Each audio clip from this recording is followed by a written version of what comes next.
News, सच जरूरी है। तो नमस्कार, मैं हूं श्रद्धा तिवारी और आप देख रहे हैं MNS न्यूज टीवी। तो स्वागत है आपका देश और प्रदेश की खबरों में। एक नजर आज की हेडलाइंस की ओर। दिल्ली में वाहनों पर ईंधन प्रतिबंध को लेकर सियासी घमासान। मुख्यमंत्री सुखविंदर सिंह सुक्खू ने बख्तियार राहत शिविर का दौरा किया।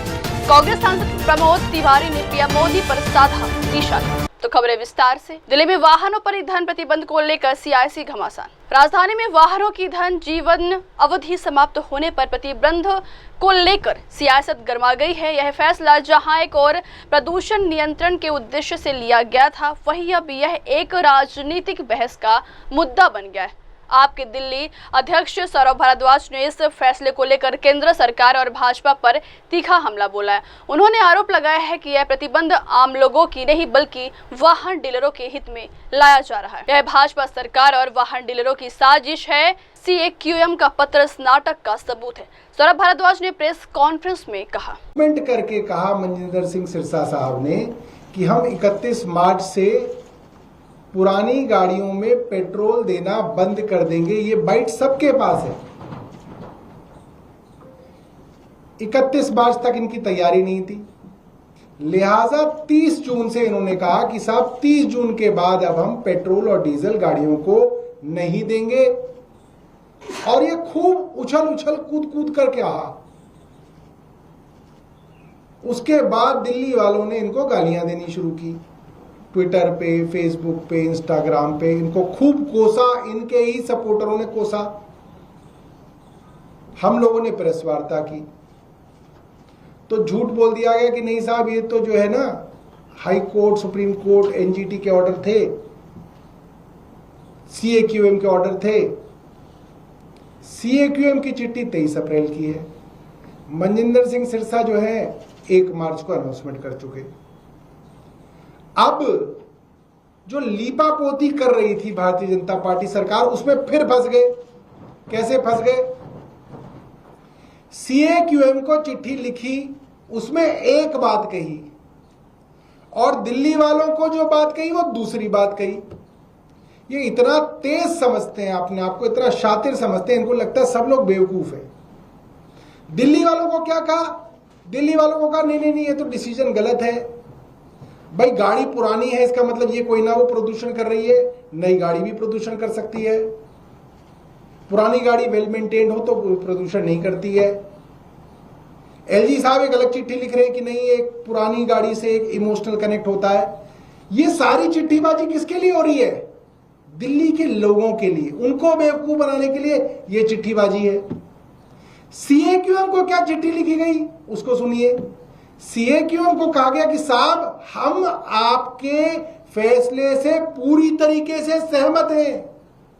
ये बात दिल्ली सरकार के मंत्री ने CAQM को चिट्ठी में लिखा कि आप जो कदम उठाना चाहते हैं वो बहुत अच्छे कदम है, हमारी सरकार आपके साथ खड़ी है, मगर क्योंकि कुछ टेक्निकल प्रॉब्लम आ गई है, हमारे कैमरास की कुछ प्रॉब्लम आ गई है, और क्योंकि अड़ोस पड़ोस के अंदर जो शहर हैं जैसे नोएडा, ग्रेटर नोएडा, गाजियाबाद, फरीदाबाद, गुड़गांव, सोनीपत, इनमें क्योंकि नहीं हो रहा है, इसलिए सब में एक साथ किया जाए। दिल्ली वालों को अलग कहानी सुना रहे हैं, CAQM को अलग कहानी सुना रहे हैं। और CAQM ने कल रात को चिट्ठी का जवाब दे दिया। उन्होंने कहा बहुत अच्छी बात है, 1 नवंबर से जैसा दिल्ली सरकार ने CAQM को कहा वैसा CAQM ने मान लिया। और उन्होंने कहा बहुत अच्छी बात है, 1 नवंबर से तुम्हारे साथ 5 और शहरों की गाड़ी जब्त करी जाएगी। तो खुद तो डूबे, 5 शहर और डुबो लिए ना अपने साथ। अब तक तो 62 लाख गाड़ियों को कबाड़ में भेजने की बात हो रही थी कि भाई 62 लाख गाड़ियां कबाड़ में जाएंगी। दिल्ली वाले ही हाय हाय कर रहे थे। अब गुड़गांव वाले, नोएडा वाले, ग्रेटर नोएडा वाले, गाजियाबाद वाले, फरीदाबाद वाले, सोनीपत तक को नहीं छोड़ा इन्होंने। ये दुनिया की इकलौती ऐसी फुलेरा पंचायत है जिन्होंने सिर्फ अपने राज्य को नहीं आसपास के राज्य को भी लेकर डूब। भाई मेरे ऐसे समझदार लोग कहीं नहीं देखे। पहले तो 62 लाख गाड़ियां कबाड़ी में जा रही थी, अब 2 करोड़ गाड़ियां कबाड़ में जाएंगी। क्यों? क्योंकि इतने समझदार मंत्री और इतनी समझदार सरकार दिल्ली में बैठी है, और इन्होंने एक और ऐसा काम किया जिसकी वजह से सुप्रीम कोर्ट पे भी मुंह की खाएंगे। क्यों भाई? आप जो ये बयानबाजी मीडिया में करते हो, वो कोई ना आपका औपचारिक स्टैंड है, आपका ऑफिशियल स्टैंड तो वो है जो आपने CAQM को लिखा, उसी पे जाओगे ना सुप्रीम कोर्ट में आप। CAQM को आपने क्या लिखा? मंजिंदर सिंह सिरसा जी ने अपने हाथ से लिख के साइन किया है, सरकार की तरफ से चिट्ठी गई है। CAQM ने को आपने लिखा कि आपकी ये पहल बहुत अच्छी है, हम आपके साथ हैं, इसकी वजह से पोल्यूशन रोका जाएगा और सब मिलके करेंगे तो हम करेंगे। तो अब आप सुप्रीम कोर्ट में जाके कैसे स्टैंड बदल लोगे? आप तो फंस गए, और आपने अपने साथ 2 करोड़ परिवारों को फंसा दिया।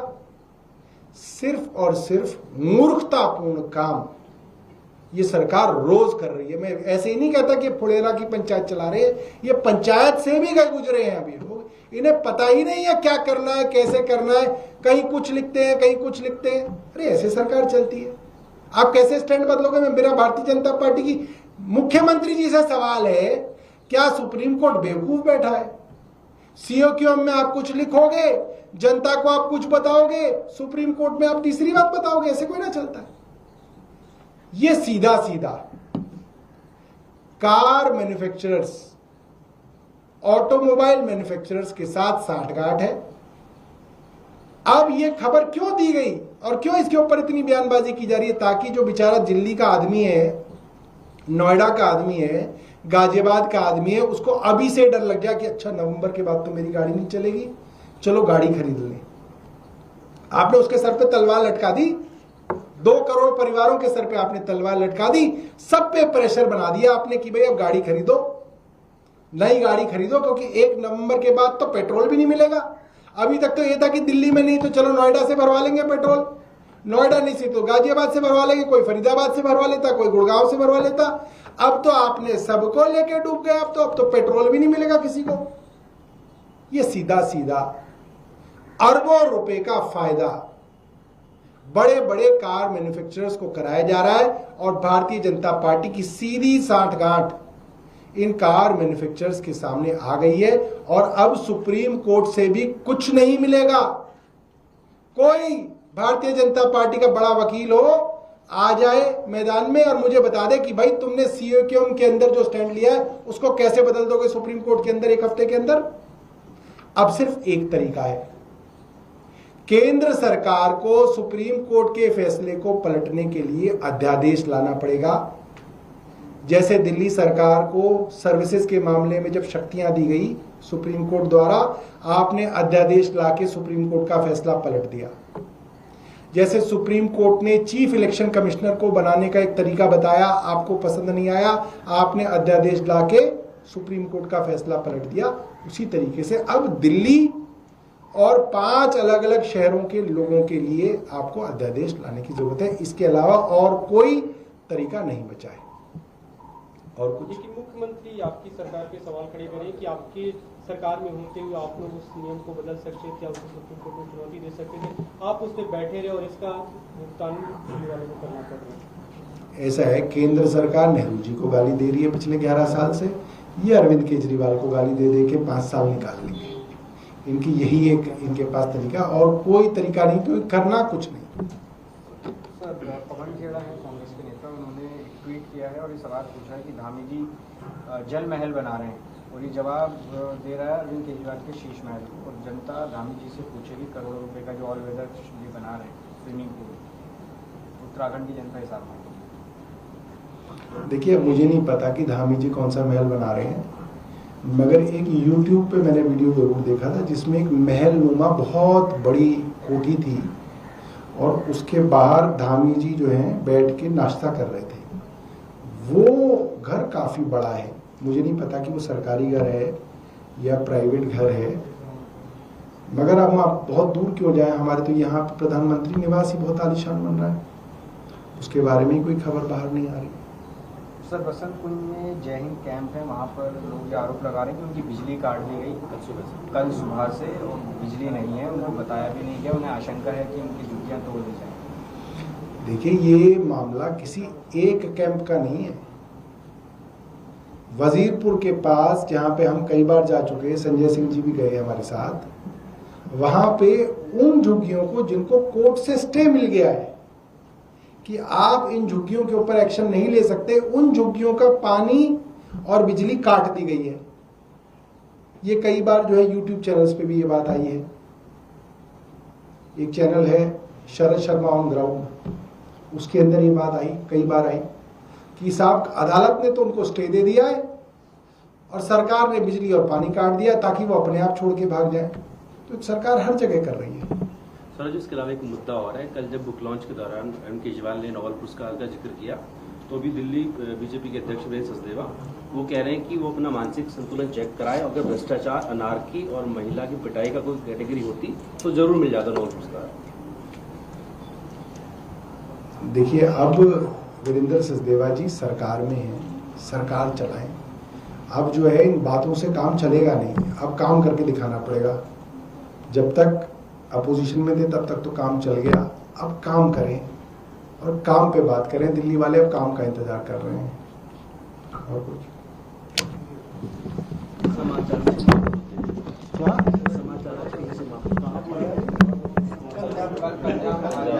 खबर छप गई, सब पता है इनको, मुंबई का कॉपी मार देते हैं।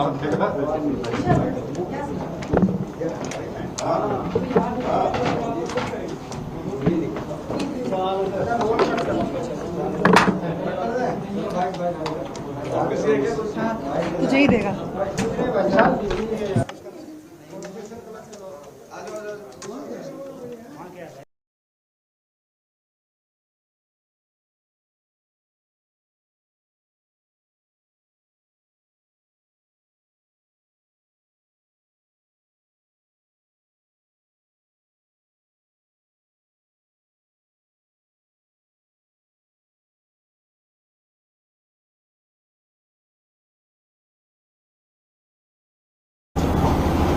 लगातार दिल्ली वालों से झूठ बोल रही है और एक झूठ को छुपाने के लिए 100 झूठ बोलने पर अब ये फंस गए हैं कि हर झूठ को छुपाने के लिए 100 झूठ बोलने पड़ रहे हैं। 1 मार्च को इनकी सरकार को बने 1 हफ्ता हुआ था और इनके मंत्री ने अनाउंसमेंट करके कहा, मनजिंदर सिंह सिरसा साहब ने, कि हम 31 मार्च से पुरानी गाड़ियों में पेट्रोल देना बंद कर देंगे। ये बाइट सबके पास है। 31 मार्च तक इनकी तैयारी नहीं थी, लिहाजा 30 जून से इन्होंने कहा कि साहब 30 जून के बाद अब हम पेट्रोल और डीजल गाड़ियों को नहीं देंगे। और ये खूब उछल कूद कर के रहा।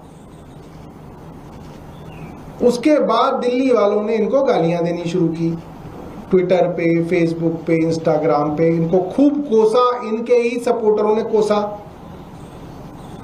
हम लोगों ने प्रेस वार्ता की तो झूठ बोल दिया गया कि नहीं साहब, ये तो जो है ना high court, supreme court, NGT के ऑर्डर थे, सीएक्यूएम के ऑर्डर थे। सीएक्यूएम की चिट्ठी 23 अप्रैल की है। मनजिंदर सिंह सिरसा जो है 1 मार्च को अनाउंसमेंट कर चुके। अब जो लीपापोती कर रही थी भारतीय जनता पार्टी सरकार, उसमें फिर फंस गए। कैसे फंस गए? सीएक्यूएम को चिट्ठी लिखी, उसमें एक बात कही और दिल्ली वालों को जो बात कही वो दूसरी बात कही। ये इतना तेज समझते हैं अपने आप को, इतना शातिर समझते हैं, इनको लगता है सब लोग बेवकूफ हैं। दिल्ली वालों को क्या कहा? दिल्ली वालों को कहा नहीं ये तो डिसीजन गलत है। भाई गाड़ी पुरानी है इसका मतलब ये कोई ना वो प्रदूषण कर रही है, नई गाड़ी भी प्रदूषण कर सकती है। पुरानी गाड़ी वेल मेंटेन्ड हो तो प्रदूषण नहीं करती है। एलजी साहब एक अलग चिट्ठी लिख रहे हैं कि नहीं, एक पुरानी गाड़ी से एक इमोशनल कनेक्ट होता है। ये सारी चिट्ठीबाजी किसके लिए हो रही है? दिल्ली के लोगों के लिए, उनको बेवकूफ बनाने के लिए ये चिट्ठीबाजी है। सीएक्यूएम को क्या चिट्ठी लिखी गई उसको सुनिए। सीएक्यूएम को कहा गया कि साहब हम आपके फैसले से पूरी तरीके से सहमत हैं। ये बात दिल्ली सरकार के मंत्री ने CAQM को चिट्ठी में लिखा कि आप जो कदम उठाना चाहते हैं वो बहुत अच्छे कदम है, हमारी सरकार आपके साथ खड़ी है, मगर क्योंकि कुछ टेक्निकल प्रॉब्लम आ गई है, हमारे कैमरास की कुछ प्रॉब्लम आ गई है, और क्योंकि अड़ोस पड़ोस के अंदर जो शहर हैं जैसे नोएडा, ग्रेटर नोएडा, गाजियाबाद, फरीदाबाद, गुड़गांव, सोनीपत, इनमें क्योंकि नहीं हो रहा है, इसलिए सब में एक साथ किया जाए। दिल्ली वालों को अलग कहानी सुना रहे हैं, CAQM को अलग कहानी सुना रहे हैं। और CAQM ने कल रात को चिट्ठी का जवाब दे दिया। उन्होंने कहा बहुत अच्छी बात है, 1 नवंबर से जैसा दिल्ली सरकार ने CAQM को कहा वैसा CAQM ने मान लिया, और उन्होंने कहा बहुत अच्छी बात है, 1 नवंबर से तुम्हारे साथ 5 और शहरों की गाड़ी जब्त करी जाएगी। तो खुद तो डूबे, 5 शहर और डुबो लिए ना अपने साथ। अब तक तो 62 लाख गाड़ियों को कबाड़ में भेजने की बात हो रही थी कि भाई 62 लाख गाड़ियां कबाड़ में जाएंगी, दिल्ली वाले ही हाय हाय कर रहे थे। अब गुड़गांव वाले, नोएडा वाले, ग्रेटर नोएडा वाले, गाजियाबाद वाले, फरीदाबाद वाले, सोनीपत तक को नहीं छोड़ा इन्होंने। ये दुनिया की इकलौती ऐसी फुलेरा पंचायत है जिन्होंने सिर्फ अपने राज्य को नहीं, आसपास के राज्य को भी लेकर डूब। भाई मेरे ऐसे समझदार लोग कहीं नहीं देखे। पहले तो 62 लाख गाड़ियां कबाड़ी में जा रही थी, अब 2 करोड़ गाड़ियां कबाड़ में जाएंगी। क्यों? क्योंकि इतने समझदार मंत्री और इतनी समझदार सरकार दिल्ली में बैठी है। और इन्होंने एक और ऐसा काम किया जिसकी वजह से सुप्रीम कोर्ट में भी मुंह की खाएंगे। क्यों? भाई आप जो ये बयानबाजी मीडिया में करते हो वो कोई ना आपका औपचारिक स्टैंड है, आपका ऑफिशियल स्टैंड तो वो है जो आपने CAQM को लिखा, उसी पे जाओगे ना सुप्रीम कोर्ट में आप। CAQM को आपने क्या लिखा? मंजिंदर सिंह सिरसा जी ने अपने हाथ से लिख के साइन किया है, सरकार की तरफ से चिट्ठी गई है। CAQM ने को आपने लिखा कि आपकी ये पहल बहुत अच्छी है, हम आपके साथ हैं, इसकी वजह से पोल्यूशन रोका जाएगा और सब मिलके करेंगे तो हम करेंगे। तो अब आप सुप्रीम कोर्ट में जाके कैसे स्टैंड बदल लोगे? आप तो फंस गए, और आपने अपने साथ 2 करोड़ परिवारों को फंसा दिया। सिर्फ और सिर्फ मूर्खतापूर्ण काम ये सरकार रोज कर रही है। मैं ऐसे ही नहीं कहता कि फुलेरा की पंचायत चला रहे, ये पंचायत से भी गए गुजरे हैं अभी। इन्हें पता ही नहीं है क्या करना है, कैसे करना है, कहीं कुछ लिखते हैं, कहीं कुछ लिखते हैं। अरे ऐसे सरकार चलती है, आप कैसे स्टैंड बदलोगे? मैं मेरा भारतीय जनता पार्टी की मुख्यमंत्री जी से सवाल है, क्या सुप्रीम कोर्ट बेवकूफ बैठा है? CAQM में आप कुछ लिखोगे, जनता को आप कुछ बताओगे, सुप्रीम कोर्ट में आप तीसरी बात बताओगे? ऐसे कोई ना चलता है। ये सीधा सीधा कार मैन्युफैक्चरर्स, ऑटोमोबाइल मैन्युफैक्चरर्स के साथ साठगांठ है। अब ये खबर क्यों दी गई और क्यों इसके ऊपर इतनी बयानबाजी की जा रही है? ताकि जो बेचारा दिल्ली का आदमी है, नोएडा का आदमी है, गाजियाबाद का आदमी है, उसको अभी से डर लग जाए कि अच्छा नवंबर के बाद तो मेरी गाड़ी नहीं चलेगी, चलो गाड़ी खरीद लें। आपने उसके सर पे तलवार लटका दी, 2 करोड़ परिवारों के सर पे आपने तलवार लटका दी, सब पे प्रेशर बना दिया आपने कि भाई अब गाड़ी खरीदो, नई गाड़ी खरीदो, क्योंकि 1 नवंबर के बाद तो पेट्रोल भी नहीं मिलेगा। अभी तक तो ये था कि दिल्ली में नहीं तो चलो नोएडा से भरवा लेंगे पेट्रोल, नोएडा नहीं से तो गाजियाबाद से भरवा लेंगे, कोई फरीदाबाद से भरवा लेता, कोई गुड़गांव से भरवा लेता। अब तो आपने सबको लेके डूब गए, अब तो पेट्रोल भी नहीं मिलेगा किसी को। ये सीधा सीधा अरबों रुपए का फायदा बड़े बड़े कार मैन्युफैक्चरर्स को कराया जा रहा है, और भारतीय जनता पार्टी की सीधी साठगांठ इन कार मैन्युफैक्चरर्स के सामने आ गई है। और अब सुप्रीम कोर्ट से भी कुछ नहीं मिलेगा। कोई भारतीय जनता पार्टी का बड़ा वकील हो आ जाए मैदान में और मुझे बता दे कि भाई तुमने CAQM के अंदर जो स्टैंड लिया है उसको कैसे बदल दोगे सुप्रीम कोर्ट के अंदर 1 हफ्ते के अंदर। अब सिर्फ एक तरीका है, केंद्र सरकार को सुप्रीम कोर्ट के फैसले को पलटने के लिए अध्यादेश लाना पड़ेगा। जैसे दिल्ली सरकार को सर्विसेज के मामले में जब शक्तियां दी गई सुप्रीम कोर्ट द्वारा, आपने अध्यादेश लाके सुप्रीम कोर्ट का फैसला पलट दिया। जैसे सुप्रीम कोर्ट ने चीफ इलेक्शन कमिश्नर को बनाने का एक तरीका बताया, आपको पसंद नहीं आया, आपने अध्यादेश लाके सुप्रीम कोर्ट का फैसला पलट दिया।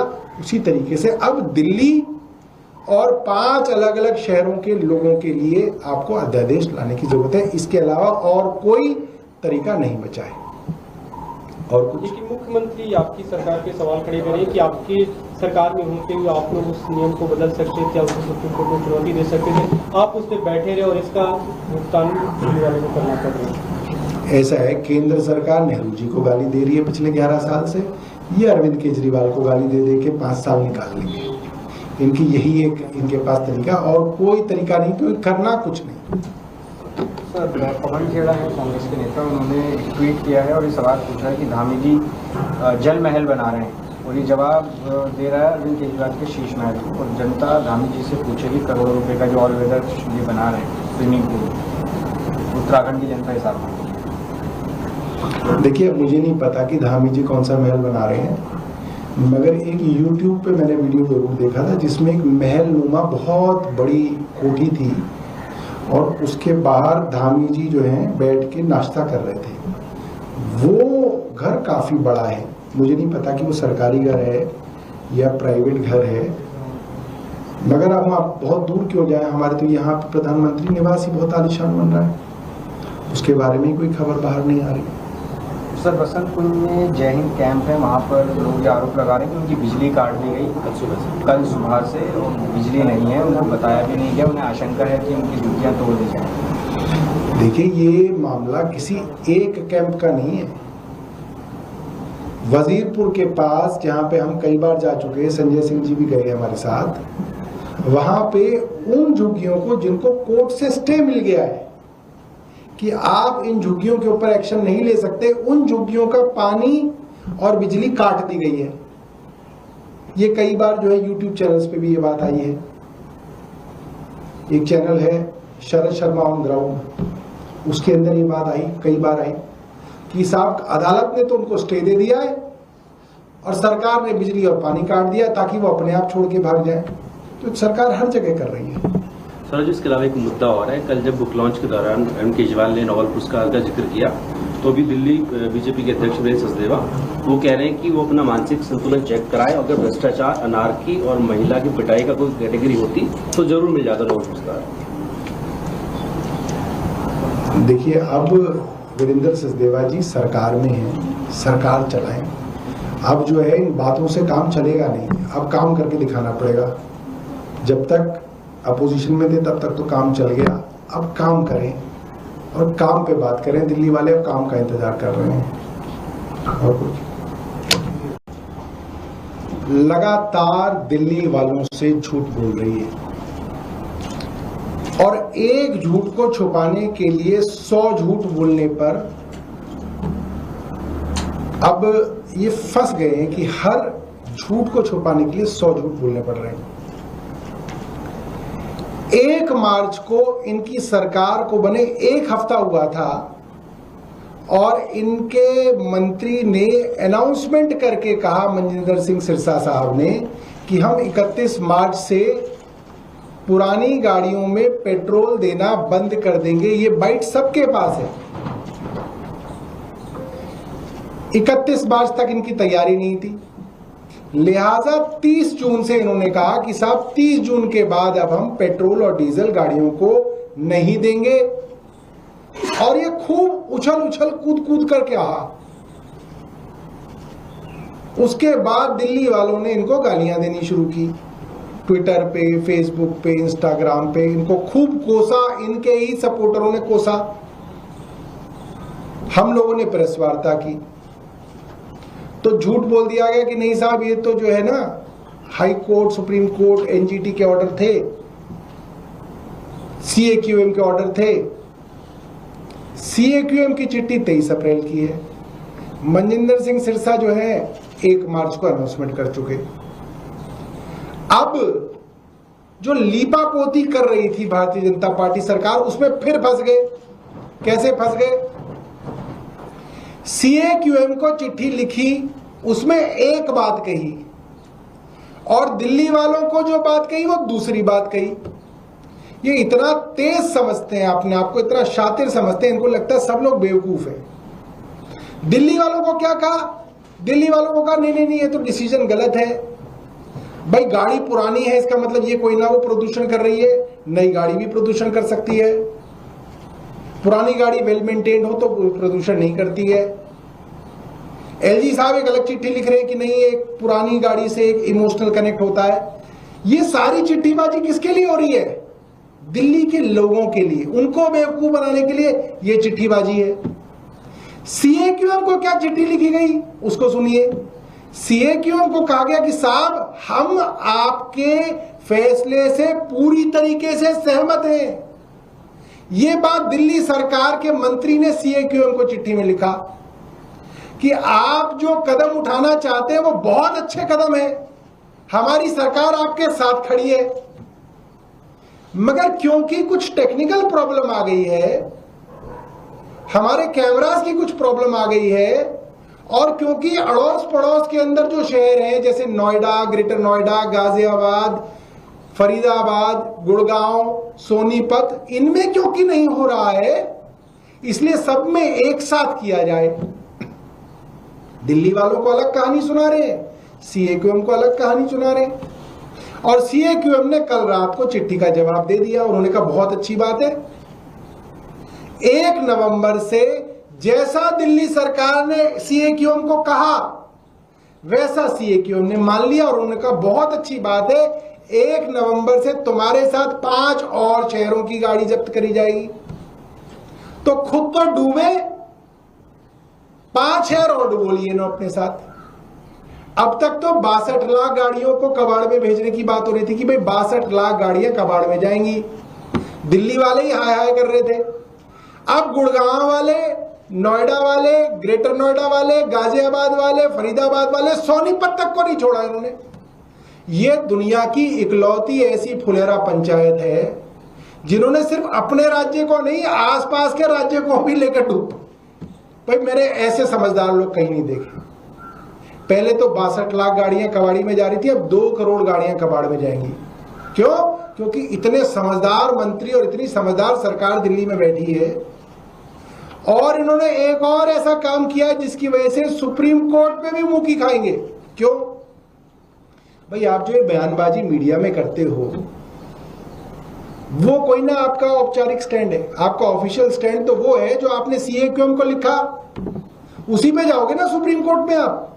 सीएक्यूएम को आपने क्या लिखा? मनजिंदर सिंह सिरसा जी ने अपने हाथ से लिख के साइन किया है, सरकार की तरफ से चिट्ठी गई है। सीएक्यूएम ने को आपने लिखा कि आपकी ये पहल बहुत अच्छी है, हम आपके साथ हैं, इसकी वजह से पोल्यूशन रोका जाएगा और सब मिलके करेंगे तो हम करेंगे। तो अब आप सुप्रीम कोर्ट में जाके कैसे स्टैंड बदल लोगे? आप तो फंस गए, और आपने अपने साथ 2 करोड़ परिवारों को फंसा दिया। सिर्फ और सिर्फ मूर्खतापूर्ण काम ये सरकार रोज कर रही है। मैं ऐसे ही नहीं कहता कि फुलेरा की पंचायत चला रहे, ये पंचायत से भी गए गुजरे हैं अभी लोग, इन्हें पता ही नहीं है क्या करना है, कैसे करना है, कहीं कुछ लिखते हैं, कहीं कुछ लिखते हैं। अरे ऐसे सरकार चलती है, आप कैसे स्टैंड बदलोगे? मैं मेरा भारतीय जनता पार्टी की मुख्यमंत्री जी से सवाल है, क्या सुप्रीम कोर्ट बेवकूफ बैठा है? सीएक्यूएम में आप कुछ लिखोगे, जनता को आप कुछ बताओगे, सुप्रीम कोर्ट में आप तीसरी बात बताओगे? ऐसे कोई ना चलता है। ये सीधा सीधा कार मैन्युफैक्चरर्स, ऑटोमोबाइल मैन्युफैक्चरर्स के साथ साठगांठ है। अब ये खबर क्यों दी गई और क्यों इसके ऊपर इतनी बयानबाजी की जा रही है? ताकि जो बेचारा दिल्ली का आदमी है, नोएडा का आदमी है, गाजियाबाद का आदमी है, उसको अभी से डर लग जाए कि अच्छा नवंबर के बाद तो मेरी गाड़ी नहीं चलेगी, चलो गाड़ी खरीद लें। आपने उसके सर पे तलवार लटका दी, 2 करोड़ परिवारों के सर पे आपने तलवार लटका दी, सब पे प्रेशर बना दिया आपने कि भाई अब गाड़ी खरीदो, नई गाड़ी खरीदो, क्योंकि 1 नवंबर के बाद तो पेट्रोल भी नहीं मिलेगा। अभी तक तो ये था कि दिल्ली में नहीं तो चलो नोएडा से भरवा लेंगे पेट्रोल, नोएडा नहीं से तो गाजियाबाद से भरवा लेंगे, कोई फरीदाबाद से भरवा लेता, कोई गुड़गांव से भरवा लेता। अब तो आपने सबको लेके डूब गए, अब तो पेट्रोल भी नहीं मिलेगा किसी को। ये सीधा सीधा अरबों रुपए का फायदा बड़े बड़े कार मैन्युफैक्चरर्स को कराया जा रहा है, और भारतीय जनता पार्टी की सीधी सांठगांठ इन कार मैन्युफैक्चरर्स के सामने आ गई है और अब सुप्रीम कोर्ट से भी कुछ नहीं मिलेगा। कोई भारतीय जनता पार्टी का बड़ा वकील हो आ जाए मैदान में और मुझे बता दे कि भाई तुमने सीएम के अंदर जो स्टैंड लिया है उसको कैसे बदल दोगे सुप्रीम कोर्ट के अंदर 1 हफ्ते के अंदर। अब सिर्फ एक तरीका है, केंद्र सरकार को सुप्रीम कोर्ट के फैसले को पलटने के लिए अध्यादेश लाना पड़ेगा। जैसे दिल्ली सरकार को सर्विसेज के मामले में जब शक्तियां दी गई सुप्रीम कोर्ट द्वारा, आपने अध्यादेश लाके सुप्रीम कोर्ट का फैसला पलट दिया। जैसे सुप्रीम कोर्ट ने चीफ इलेक्शन कमिश्नर को बनाने का एक तरीका बताया, आपको पसंद नहीं आया, आपने अध्यादेश लाके सुप्रीम कोर्ट का फैसला पलट दिया। उसी तरीके से अब दिल्ली और 5 अलग अलग शहरों के लोगों के लिए आपको अध्यादेश लाने की जरूरत है। इसके अलावा और कोई तरीका नहीं बचा है। और कुछ लेकिन मुख्यमंत्री आपकी सरकार पे सवाल खड़े करें कि आपकी सरकार में होते हुए आप लोग उस नियम को बदल सकते थे, उसको सुप्रीम कोर्ट में चुनौती दे सकते थे, आप उस पर बैठे रहे और इसका भुगतान दिल्ली वालों को करना पड़ रहा है। ऐसा है, केंद्र सरकार नेहरू जी को गाली दे रही है पिछले 11 साल से, ये अरविंद केजरीवाल को गाली दे दे के 5 साल निकाल लेंगे। इनकी यही एक इनके पास तरीका, और कोई तरीका नहीं, क्योंकि करना कुछ नहीं। सर, पवन खेड़ा है कांग्रेस के नेता, उन्होंने एक ट्वीट किया है और ये सवाल पूछा है कि धामी जी जल महल बना रहे हैं और ये जवाब दे रहा है अरविंद केजरीवाल के शीश महल। और जनता धामी जी से पूछेगी करोड़ों रुपए का जो ऑल वेदर ये बना रहे हैं स्विमिंग पूल, उत्तराखंड की जनता हिसाब मांगेगी। देखिए, मुझे नहीं पता कि धामी जी कौन सा महल बना रहे हैं, मगर एक YouTube पे मैंने वीडियो जरूर देखा था जिसमें एक महल नुमा बहुत बड़ी कोठी थी और उसके बाहर धामी जी जो हैं बैठ के नाश्ता कर रहे थे। वो घर काफ़ी बड़ा है, मुझे नहीं पता कि वो सरकारी घर है या प्राइवेट घर है, मगर अब आप बहुत दूर क्यों जाए, हमारे तो यहाँ पे प्रधानमंत्री निवास ही बहुत आलीशान बन रहा है, उसके बारे में कोई खबर बाहर नहीं आ रही। सर, बसंत कुंज में जय हिंद कैंप है, वहाँ पर लोग आरोप लगा रहे हैं कि उनकी बिजली काट दी गई कल सुबह से और बिजली नहीं है, उनको बताया भी नहीं गया, उन्हें आशंका है कि उनकी ड्यूटियाँ तोड़ दी जाएँ। देखिए, ये मामला किसी एक कैंप का नहीं है। वजीरपुर के पास, जहाँ पे हम कई बार जा चुके हैं, संजय सिंह जी भी गए हमारे साथ, वहाँ पे उन झुग्गियों को जिनको कोर्ट से स्टे मिल गया है कि आप इन झुग्गियों के ऊपर एक्शन नहीं ले सकते, उन झुग्गियों का पानी और बिजली काट दी गई है। ये कई बार जो है YouTube चैनल्स पे भी ये बात आई है। एक चैनल है शरद शर्मा ऑन ग्राउंड, उसके अंदर ये बात आई, कई बार आई कि साहब अदालत ने तो उनको स्टे दे दिया है और सरकार ने बिजली और पानी काट दिया ताकि वो अपने आप छोड़ के भाग जाए। तो सरकार हर जगह कर रही है। सर, इसके अलावा एक मुद्दा और है, कल जब बुक लॉन्च के दौरान अरविंद केजरीवाल ने नोबेल पुरस्कार का जिक्र किया तो अभी दिल्ली बीजेपी के अध्यक्ष वीरेंद्र सचदेवा वो कह रहे हैं कि वो अपना मानसिक संतुलन चेक कराए, अगर भ्रष्टाचार, अनारकी और महिला की पिटाई का कोई कैटेगरी होती तो जरूर मिल जाता नोबेल पुरस्कार। देखिए, अब वीरेंद्र सचदेवा जी सरकार में हैं, सरकार चलाएं। अब जो है इन बातों से काम चलेगा नहीं, अब काम करके दिखाना पड़ेगा। जब तक अपोजिशन में थे तब तक तो काम चल गया, अब काम करें और काम पे बात करें। दिल्ली वाले अब काम का इंतजार कर रहे हैं। और कुछ लगातार दिल्ली वालों से झूठ बोल रही है और एक झूठ को छुपाने के लिए 100 झूठ बोलने पर अब ये फंस गए हैं कि हर झूठ को छुपाने के लिए 100 झूठ बोलने पड़ रहे हैं। 1 मार्च को इनकी सरकार को बने 1 हफ्ता हुआ था और इनके मंत्री ने अनाउंसमेंट करके कहा, मनजिंदर सिंह सिरसा साहब ने, कि हम 31 मार्च से पुरानी गाड़ियों में पेट्रोल देना बंद कर देंगे। ये बाइट सबके पास है। 31 मार्च तक इनकी तैयारी नहीं थी, लिहाजा 30 जून से इन्होंने कहा कि साहब 30 जून के बाद अब हम पेट्रोल और डीजल गाड़ियों को नहीं देंगे। और ये खूब उछल उछल कूद कूद करके आ। उसके बाद दिल्ली वालों ने इनको गालियां देनी शुरू की, ट्विटर पे, फेसबुक पे, इंस्टाग्राम पे इनको खूब कोसा, इनके ही सपोर्टरों ने कोसा। हम लोगों ने प्रेस वार्ता की तो झूठ बोल दिया गया कि नहीं साहब, ये तो जो है ना high court, supreme court, NGT के ऑर्डर थे, सीएक्यूएम के ऑर्डर थे। सीएक्यूएम की चिट्ठी 23 अप्रैल की है। मनजिंदर सिंह सिरसा जो है 1 मार्च को अनाउंसमेंट कर चुके।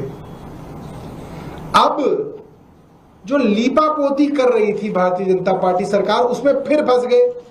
कैसे फंस गए? सीएक्यूएम को चिट्ठी लिखी, उसमें एक बात कही और दिल्ली वालों को जो बात कही वो दूसरी बात कही।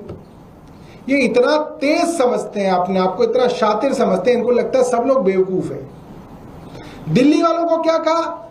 दिल्ली वालों को कहा नहीं नहीं नहीं, ये तो डिसीजन गलत है भाई। गाड़ी पुरानी है, इसका मतलब ये कोई ना वो प्रदूषण कर रही है, नई गाड़ी भी प्रदूषण कर सकती है। पुरानी गाड़ी वेल मेंटेन्ड हो तो प्रदूषण नहीं करती है। एलजी साहब एक अलग चिट्ठी लिख रहे हैं कि नहीं, एक पुरानी गाड़ी से एक इमोशनल कनेक्ट होता है। ये सारी चिट्ठीबाजी किसके लिए हो रही है? दिल्ली के लोगों के लिए, उनको बेवकूफ बनाने के लिए ये चिट्ठीबाजी है। सीएक्यूएम को क्या चिट्ठी लिखी गई उसको सुनिए। सीएक्यूएम को कहा गया कि साहब हम आपके फैसले से पूरी तरीके से सहमत हैं। ये बात दिल्ली सरकार के मंत्री ने सीएक्यूएम को चिट्ठी में लिखा कि आप जो कदम उठाना चाहते हैं वो बहुत अच्छे कदम है, हमारी सरकार आपके साथ खड़ी है, मगर क्योंकि कुछ टेक्निकल प्रॉब्लम आ गई है, हमारे कैमरास की कुछ प्रॉब्लम आ गई है, और क्योंकि अड़ोस पड़ोस के अंदर जो शहर हैं जैसे नोएडा, ग्रेटर नोएडा, गाजियाबाद, फरीदाबाद, गुड़गांव, सोनीपत, इनमें क्योंकि नहीं हो रहा है, इसलिए सब में एक साथ किया जाए। दिल्ली वालों को अलग कहानी सुना रहे हैं, सीएक्यूएम को अलग कहानी सुना रहे हैं। और सीएक्यूएम ने कल रात को चिट्ठी का जवाब दे दिया। उन्होंने कहा बहुत अच्छी बात है, 1 नवंबर से जैसा दिल्ली सरकार ने सीएक्यूएम को कहा वैसा सीएक्यूएम ने मान लिया। और उन्होंने कहा बहुत अच्छी बात है, 1 नवंबर से तुम्हारे साथ 5 और शहरों की गाड़ी जब्त करी जाएगी। तो खुद तो डूबे, 5 शहर और डुबो लिए ना अपने साथ। अब तक तो 62 लाख गाड़ियों को कबाड़ में भेजने की बात हो रही थी कि भाई 62 लाख गाड़ियां कबाड़ में जाएंगी। दिल्ली वाले ही हाय हाय कर रहे थे। अब गुड़गांव वाले, नोएडा वाले, ग्रेटर नोएडा वाले, गाजियाबाद वाले, फरीदाबाद वाले, सोनीपत तक को नहीं छोड़ा इन्होंने। ये दुनिया की इकलौती ऐसी फुलेरा पंचायत है जिन्होंने सिर्फ अपने राज्य को नहीं, आसपास के राज्य को भी लेकर डूब। भाई मेरे ऐसे समझदार लोग कहीं नहीं देखे। पहले तो 62 लाख गाड़ियां कबाड़ी में जा रही थी, अब 2 करोड़ गाड़ियां कबाड़ में जाएंगी। क्यों? क्योंकि इतने समझदार मंत्री और इतनी समझदार सरकार दिल्ली में बैठी है। और इन्होंने एक और ऐसा काम किया जिसकी वजह से सुप्रीम कोर्ट पे भी मुंह की खाएंगे। क्यों? भाई आप जो ये बयानबाजी मीडिया में करते हो वो कोई ना आपका औपचारिक स्टैंड है, आपका ऑफिशियल स्टैंड तो वो है जो आपने सीएक्यूएम को लिखा, उसी पे जाओगे ना सुप्रीम कोर्ट में आप। सीएक्यूएम को आपने क्या लिखा? मनजिंदर सिंह सिरसा जी ने अपने हाथ से लिख के साइन किया है, सरकार की तरफ से चिट्ठी गई है। सीएक्यूएम ने को आपने लिखा कि आपकी ये पहल बहुत अच्छी है, हम आपके साथ हैं, इसकी वजह से पोल्यूशन रोका जाएगा और सब मिलके करेंगे तो हम करेंगे। तो अब आप सुप्रीम कोर्ट में जाके कैसे स्टैंड बदल लोगे? आप तो फंस गए और आपने अपने साथ 2 करोड़ परिवारों को फंसा दिया। सिर्फ और सिर्फ मूर्खतापूर्ण काम ये सरकार रोज कर रही है। मैं ऐसे ही नहीं कहता कि फुलेरा की पंचायत चला रहे, ये पंचायत से भी गए गुजरे हैं अभी लोग। इन्हें पता ही नहीं है क्या करना है, कैसे करना है, कहीं कुछ लिखते हैं, कहीं कुछ लिखते हैं। अरे ऐसे सरकार चलती है, आप कैसे स्टैंड बदलोगे? मेरा भारतीय जनता पार्टी की मुख्यमंत्री जी से सवाल है, क्या सुप्रीम कोर्ट बेवकूफ बैठा है? सीएक्यूएम में आप कुछ लिखोगे, जनता को आप कुछ बताओगे, सुप्रीम कोर्ट में आप तीसरी बात बताओगे? ऐसे कोई ना चलता है। ये सीधा सीधा कार मैन्युफैक्चरर्स, ऑटोमोबाइल मैन्युफैक्चरर्स के साथ साठगांठ है। अब ये खबर क्यों दी गई और क्यों इसके ऊपर इतनी बयानबाजी की जा रही है? ताकि जो बेचारा दिल्ली का आदमी है नोएडा का आदमी है, गाजियाबाद का आदमी है, उसको अभी से डर लग गया कि अच्छा नवंबर के बाद तो मेरी गाड़ी नहीं चलेगी, चलो गाड़ी खरीद लें। आपने उसके सर पे तलवार लटका दी, 2 करोड़ परिवारों के सर पे आपने तलवार लटका दी, सब पे प्रेशर बना दिया आपने कि भाई अब गाड़ी खरीदो, नई गाड़ी खरीदो, क्योंकि 1 नवंबर के बाद तो पेट्रोल भी नहीं मिलेगा। अभी तक तो ये था कि दिल्ली में नहीं तो चलो नोएडा से भरवा लेंगे पेट्रोल, नोएडा नहीं से तो गाजियाबाद से भरवा लेंगे, कोई फरीदाबाद से भरवा लेता, कोई गुड़गांव से भरवा लेता। अब तो आपने सबको लेके डूब गए, अब तो पेट्रोल भी नहीं मिलेगा किसी को। ये सीधा सीधा अरबों रुपए का फायदा बड़े बड़े कार मैन्युफैक्चरर्स को कराया जा रहा है और भारतीय जनता पार्टी की सीधी सांठगांठ इन कार मैन्युफैक्चरर्स के सामने आ गई है। और अब सुप्रीम कोर्ट से भी कुछ नहीं मिलेगा। कोई भारतीय जनता पार्टी का बड़ा वकील हो आ जाए मैदान में और मुझे बता दे कि भाई तुमने सीएम के अंदर जो स्टैंड लिया है उसको कैसे बदल दोगे सुप्रीम कोर्ट के अंदर 1 हफ्ते के अंदर। अब सिर्फ एक तरीका है, केंद्र सरकार को सुप्रीम कोर्ट के फैसले को पलटने के लिए अध्यादेश लाना पड़ेगा। जैसे दिल्ली सरकार को सर्विसेज के मामले में जब शक्तियां दी गई सुप्रीम कोर्ट द्वारा, आपने अध्यादेश लाके सुप्रीम कोर्ट का फैसला पलट दिया। जैसे सुप्रीम कोर्ट ने चीफ इलेक्शन कमिश्नर को बनाने का एक तरीका बताया, आपको पसंद नहीं आया, आपने अध्यादेश लाके सुप्रीम कोर्ट का फैसला पलट दिया। उसी तरीके से अब दिल्ली और 5 अलग अलग शहरों के लोगों के लिए आपको अध्यादेश लाने की जरूरत है। इसके अलावा और कोई तरीका नहीं बचा है। और कुछ लेकिन मुख्यमंत्री आपकी सरकार पे सवाल खड़े करें कि आपकी सरकार में होते हुए आप लोग उस नियम को बदल सकते थे, उसको सुप्रीम कोर्ट में चुनौती दे सकते थे, आप उस पर बैठे रहे और इसका भुगतान दिल्ली वालों को करना पड़ रहा है। ऐसा है, केंद्र सरकार नेहरू जी को गाली दे रही। बढ़ते अगली खबर की ओर। कांग्रेस सांसद प्रमोद तिवारी ने पीएम मोदी पर साधा निशाना। वडोदरा में हुए पुल हादसे के बाद कांग्रेस सांसद प्रमोद तिवारी ने केंद्र सरकार और पीएम मोदी पर कड़ी आलोचना की है। तिवारी ने सवाल किया कि इस हादसे को लेकर पीएम को स्पष्ट करना चाहिए कि यह ईश्वरीय कृत्य था या फिर धोखाधड़ी जो देश की जनता के साथ विश्वासघात है। मुझे मोदी जी याद आ रहे हैं, आ गए होंगे या रास्ते में होंगे। जब बंगाल में पुल गिरा था क्या कहा था, पाप की सजा मिल रही। इस सरकार के जाने के संकेत।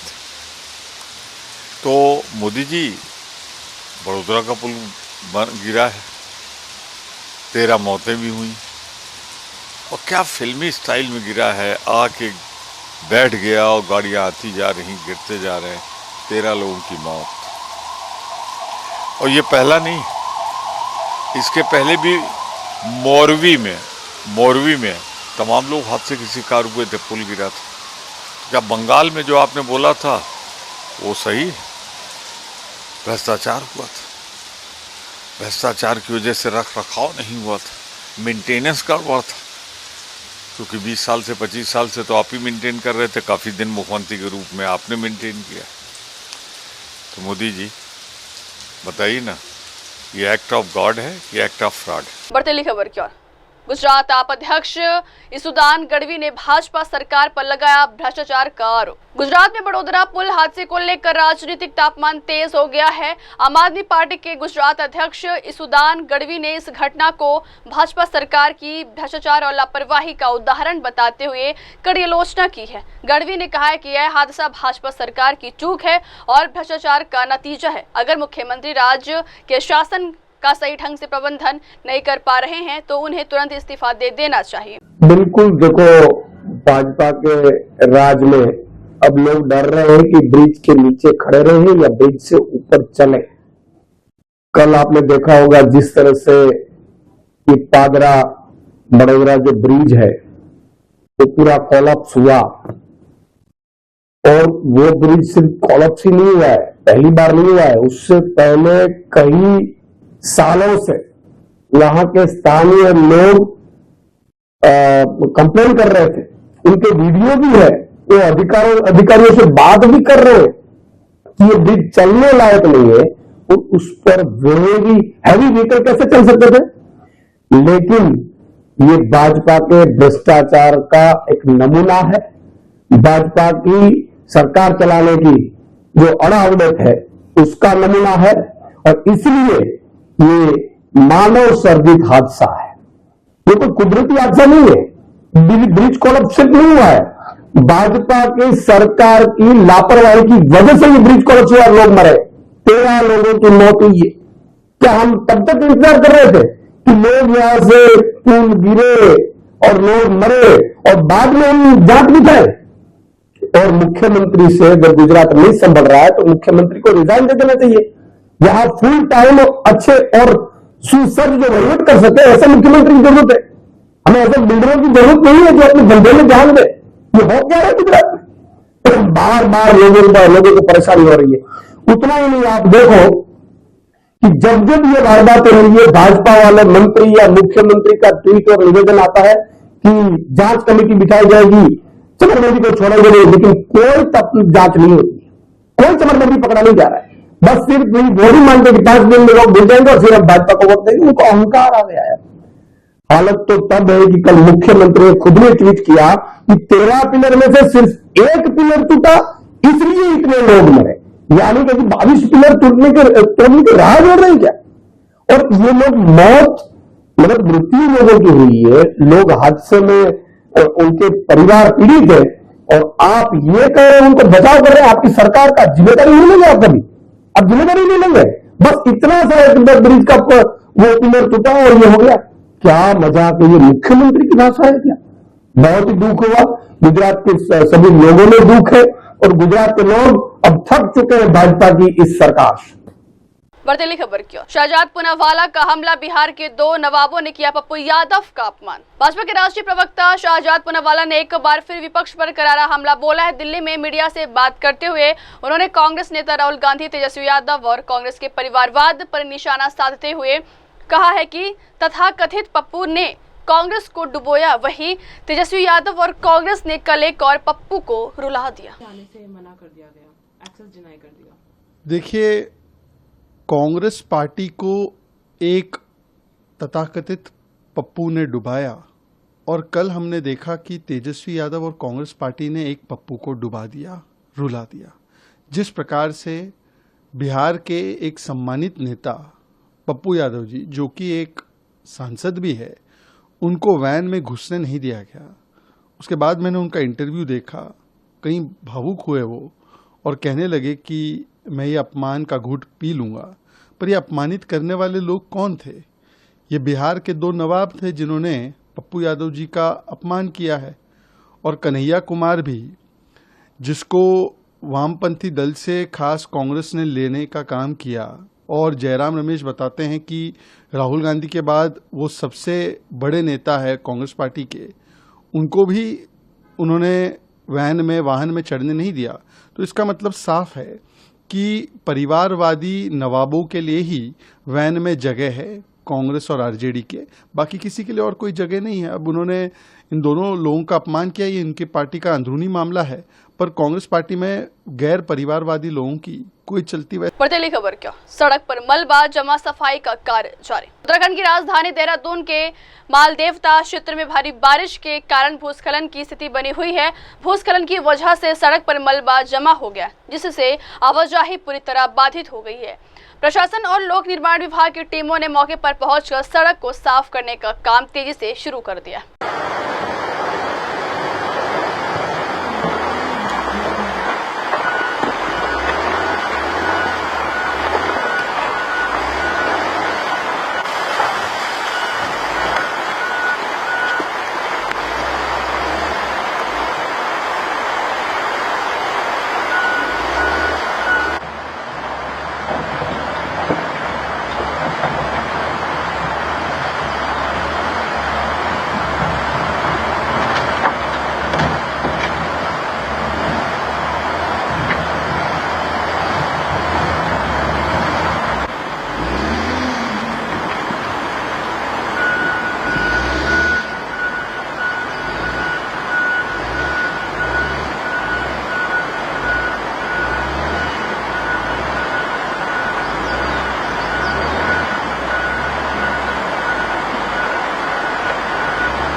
बढ़ती खबर की ओर। वडोदरा पुल हादसा, एनडीआरएफ का रेस्क्यू ऑपरेशन जारी। गुजरात के वडोदरा जिले के पादरा तालुका में हुए पुल हादसे के बाद राहत और बचाव कार्य लगातार जारी है। एनडीआरएफ की 6ठी बटालियन के कमांडेंट सुरेंद्र सिंह ने जानकारी दी कि हादसे के तुरंत बाद जिला प्रशासन ने एनडीआरएफ टीम की मांग की थी और टीम को तुरंत घटनास्थल पर रवाना कर दिया गया। कमांडेंट सुरेंद्र सिंह ने बताया कि जब मैं घटनास्थल पर पहुंचा तो स्थिति को गंभीरता को देखते हुए एक और टीम की जरूरत महसूस। ये कल एक दुर्घटना हुई है जो कि पाडरा तालुका में हुई है गुजरात के, और एक बहुत ही दुखद घटना है। इसमें एनडीआरएफ की एक टीम की रिक्वेशन जिला प्रशासन के द्वारा दी गई थी, जिसमें हमने एक टीम तैयार करके तुरंत यहाँ पर इंसिडेंट साइट पर भेजी है और हमारी टीम के द्वारा जो ही यहाँ पर आए हैं तो हमने रेस्क्यू ऑपरेशन स्टार्ट किया है।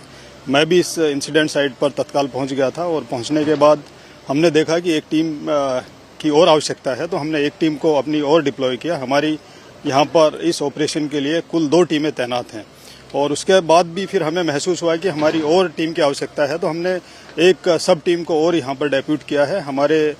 मेरे अलावा भी हमारे 2 ऑफिसर और हमारी 2 टीमें और एक सब टीम हमारी यहाँ पर तैनात है और हम रेस्क्यू ऑपरेशंस की कार्रवाई कर रहे हैं। पिछले 24 घंटे में किस तरह की कार्रवाई की गई और कितनी दिक्कतों का सामना कर रहे हैं? पिछले 24 घंटे में हमने यहाँ पर जो भी व्हीकल्स थे उनको निकालने की कार्रवाई की है, प्लस हमारे डीप डाइवर्स ने पूरा उसको चेक किया है। पानी के अंदर में जितनी भी बॉडीज हैं उनको भी रिट्रीव करने की कोशिश की है और अभी भी इसमें क्योंकि यहाँ पर दलदल ज़्यादा है और शाम के समय भी पानी का बहाव काफ़ी ज़्यादा हो गया था, जिसकी वजह से ऑपरेशन करने में काफ़ी दिक्कतों का सामना करना पड़ रहा है। आज किस तरह टीम द्वारा काम किया जाएगा? आज हमारा एक्शन प्लान ये है कि हम सबसे पहले आप देख रहे होंगे कि रैंप बना रहे हैं। रैंप बनाकर हम नज़दीक से नज़दीक जो भी व्हीकल्स हैं उनके नज़दीक पहुंचेंगे। वहां पर पहुंचने के बाद फिर हम उनको रिट्रीव करने की कार्रवाई करेंगे, प्लस अपने डीप डाइवर से हम पानी के अंदर जो भी बॉडीज हैं उनको भी पता करके और उनको निकालने की कोशिश कर रहे हैं। मैं सुरेंद्र सिंह हूँ, मैं कमांडेंट 6 बटालियन एनडीआरएफ हूँ। Thank you.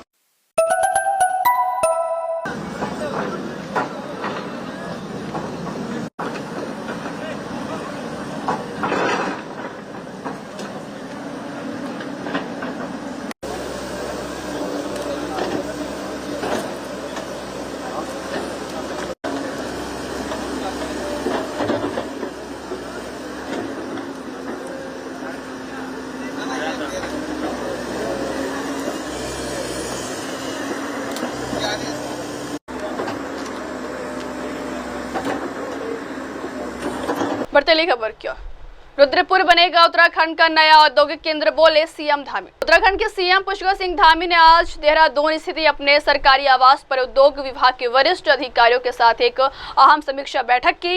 यह बैठक रुद्रपुर में प्रस्तावित 1 लाख करोड़ रुपए की मेगा परियोजनाओं के भूमि पूजन समारोह की तैयारियों को लेकर बुलाई गई थी। बढ़ती खबर की ओर। नाना पटोले बोले, संजय राउत पर कोई टिप्पणी नहीं करूंगा। महाराष्ट्र में आगामी स्थानीय निकाय चुनावों को लेकर शिवसेना के वरिष्ठ नेता संजय राउत के कथित बयान, निकाय चुनावों में भारत पाक गठबंधन की कोई गुंजाइश नहीं, पर राजनीतिक हलचल तेज हो गई है। इस बयान पर प्रतिक्रिया देते हुए कांग्रेस के प्रदेश अध्यक्ष नाना पटोले ने कहा कि मैं संजय राउत पर कोई टिप्पणी नहीं करना चाहता। मैंने पहले भी कई बार कहा है कि स्थानीय निकाय चुनाव स्थानीय कार्यकर्ताओं और नेताओं को विश्वास में लेकर लड़े जाते हैं। देखो, मुझे कोई टिप्पणी करने का कारण नहीं है और मैं कोई टिप्पणी भी नहीं करूंगा संजय राउत के ऊपर। ये लोकल बॉडीज इलेक्शन मैंने कई बार कहा है कि ये हमारे लोकल कार्यकर्ता और वहाँ के स्थानिक नेताओं को ही विश्वास में लेके लड़े जाते हैं और इसलिए ये चुनाव को उस नज़र से ना देखे, यही हमारी विनती है आपको।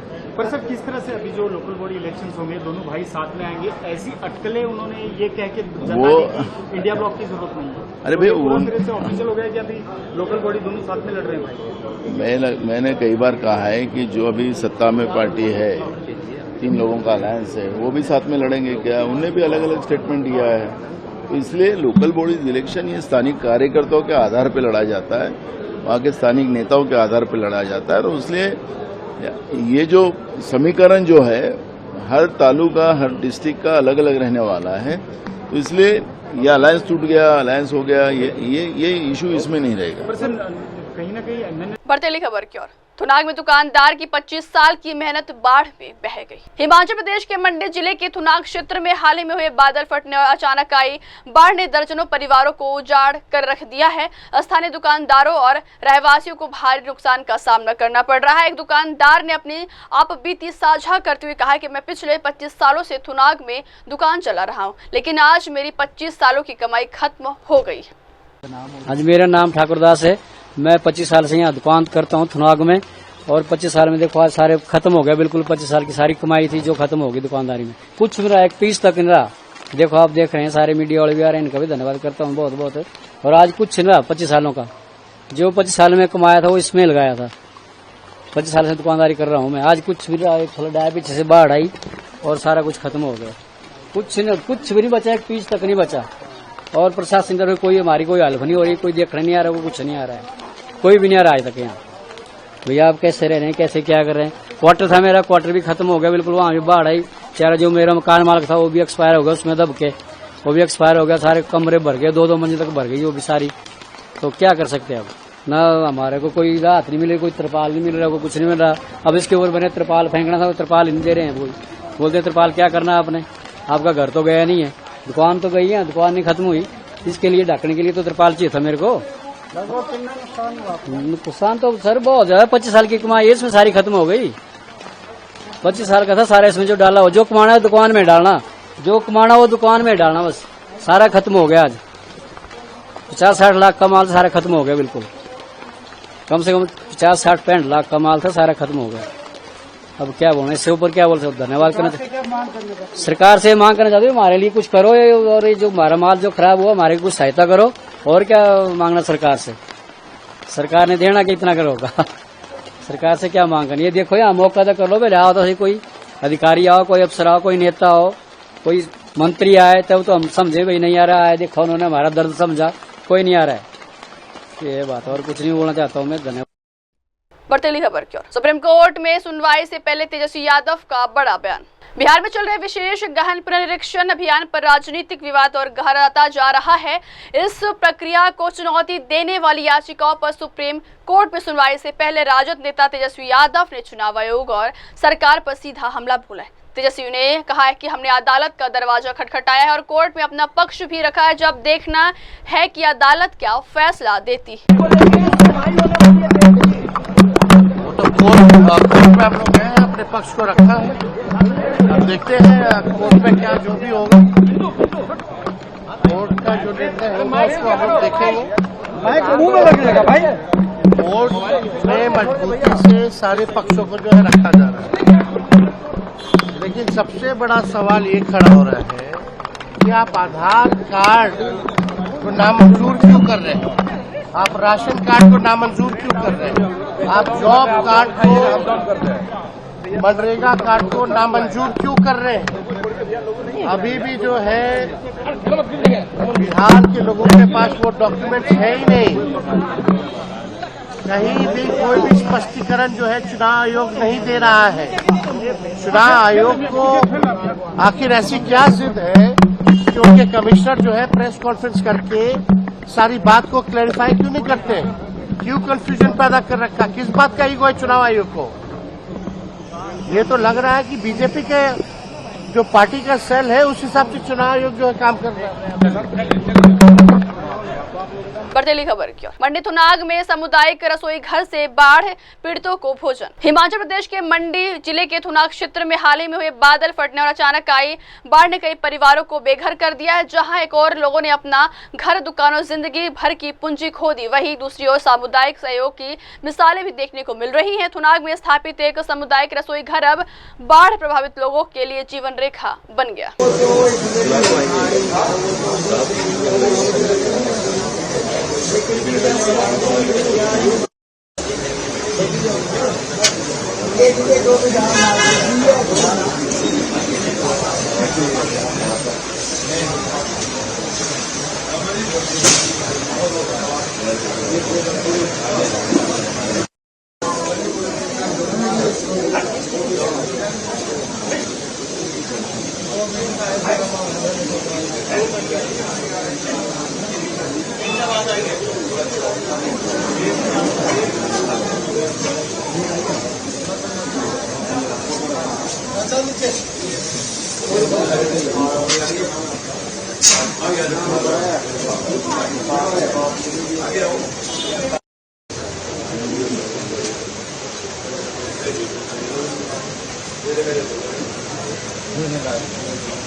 बढ़ते अगली खबर क्यों। अबोहर व्यापारी हत्याकांड, पंजाब मंत्री हरपाल सिंह चीमा ने भाजपा पर लगाए गंभीर आरोप। अबोहर में हुए व्यापारी हत्याकांड पर पंजाब सरकार के मंत्री हरपाल सिंह चीमा ने भाजपा पर गंभीर आरोप लगाए हैं।